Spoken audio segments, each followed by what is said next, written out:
Assalamualaikum warahmatullahi wabarakatuh. Hello, I'm Ira Nurul, and in this video I will introduce the simple future tense. It is an important grammar tense that will help you to express future events. This tense is used to describe an action that's happening now, a longer action in progress, and something happening in the near future. This lesson can be a little bit difficult, but I'll do my best to keep it easy and fun for you. My goal is you can understand when and how to use this grammar by the end of this video. Pada video kali ini, kita akan belajar tentang simple future tense. Bagaimana menggunakan simple future tense dan kapan tense ini digunakan. Now, let's get started. The simple future tense is a verb tense that's used to talk about things that haven't happened yet. Use the simple future to talk about an action or condition that will begin and end in the future. Jadi simple future tense adalah jenis tense yang digunakan untuk menyatakan sesuatu yang belum terjadi atau sesuatu yang akan terjadi pada waktu yang akan datang, baru akan terjadi dan selesai di waktu yang akan datang. Contohnya, dia akan membeli sebuah buku besok. He will buy a book yesterday. Ini adalah kalimat yang menyatakan sebuah kegiatan atau action yang akan dilakukan pada waktu yang akan datang, lebih tepatnya besok.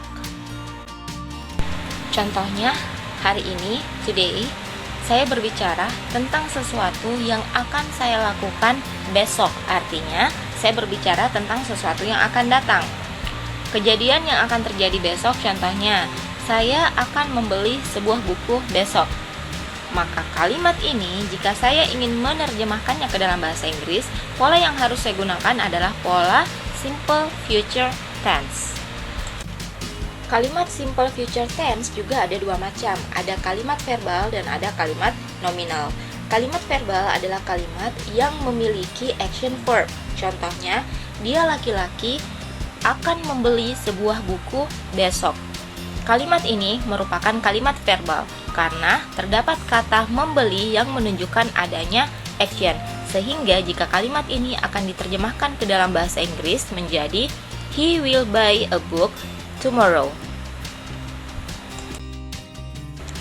Sedangkan kalimat nominal adalah kalimat yang di dalamnya tidak terdapat action verb. Biasanya kalimat nominal ini digunakan untuk menyatakan keadaan atau kondisi. Karena ini adalah simple future tense, maka kalimat nominalnya tentunya untuk menunjukkan keadaan atau kondisi pada waktu yang akan datang. Contoh kalimatnya, dia laki-laki akan menjadi seorang dokter. Akan menjadi ini menunjukkan kondisi atau keadaan yang akan terjadi nanti. Maka untuk menerjemahkan kalimat ini dalam bahasa Inggris digunakan pola simple future tense dan menjadi he will be a doctor. Untuk membentuk kalimat dengan pola simple future tense, ada dua pola kalimat yang bisa kita buat. Yang pertama, bisa menggunakan modal seperti will, dan yang kedua bisa juga dengan menggunakan to be plus going to.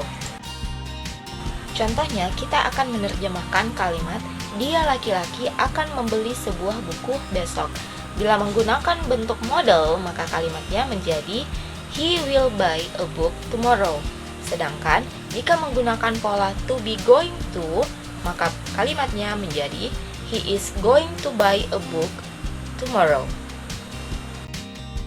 Baik, mari kita membahas bentuk kalimat dari simple future tense. Ada 3 bentuk kalimat yang bisa kita buat dengan menggunakan pola ini. Yang pertama, kalimat positif atau afirmatif. Yang kedua, kalimat negatif. Dan yang ketiga, kalimat tanya atau interrogative sentence. Untuk kalimat positif, contohnya, dia akan membeli sebuah buku besok. Kalimat ini merupakan kalimat verbal. Kenapa? Karena ada kata membeli yang merupakan action verb. Sehingga pola yang digunakan untuk membentuk kalimat verbal dengan simple future tense adalah subject plus will plus verb 1 plus object complement. Jadi kalimatnya dalam bahasa Inggris menjadi he will buy a book tomorrow. Contoh kalimat kedua, dia laki-laki akan menjadi seorang dokter tahun depan. Kalimat ini merupakan kalimat nominal karena tidak ada action verb dalam kalimat ini. Maka pola yang digunakan untuk membuat kalimat ini adalah subject plus will plus be plus object complement. Dalam bahasa Inggris, kalimatnya menjadi he will be a doctor next year. Bentuk kalimat kedua adalah kalimat negatif dengan menggunakan pola simple future tense. Contohnya, dia laki-laki tidak akan membeli sebuah buku besok. Kalimat ini juga merupakan kalimat verbal karena terdapat kata membeli yang merupakan action verb. Hanya saja, kalimat ini berupa kalimat negatif karena terdapat kata tidak. Pola kalimat negatif yaitu subject plus will plus not plus verb 1 plus object complement. Jadi pada dasarnya polanya sama dengan kalimat positif. Hanya saja pada kalimat negatif terdapat kata not setelah will. Maka dalam menerjemahkan kalimat dia laki-laki tidak akan membeli sebuah buku besok menjadi he will not buy a book tomorrow. Contoh berikutnya, dia laki-laki tidak akan menjadi seorang dokter tahun depan. Kalimat ini adalah kalimat nominal karena tidak terdapat action verb. Maka polanya adalah subject plus will plus not plus be plus object complement. Maka untuk menerjemahkan kalimat ini ke dalam bahasa Inggris, kalimatnya menjadi he will not be a doctor next year. Bentuk kalimat ketiga adalah kalimat tanya dengan menggunakan pola simple future tense. Contohnya, akankah dia membeli sebuah buku besok? Kalimat ini merupakan kalimat verbal dengan adanya action verb membeli. Maka pola yang digunakan adalah will plus subject plus verb 1 plus object complement. Jika ditranslate ke dalam bahasa Inggris, kalimat ini menjadi will he buy a book tomorrow? Contoh kedua, akankah dia menjadi seorang dokter tahun depan? Kalimat ini adalah kalimat nominal karena tidak terdapat action verb.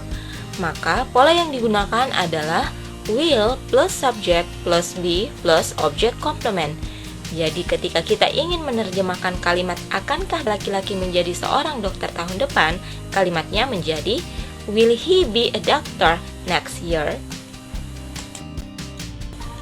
Kesimpulannya, ketika kita ingin membuat kalimat dengan pola simple future tense, maka kata kerja yang digunakan itu selalu dalam bentuk verb 1 atau kata kerja bentuk pertama yang didahului oleh modal. Modalnya adalah will ataupun shall, kemudian dilanjutkan dengan kata kerja bentuk pertama jika kalimat itu merupakan kalimat verbal.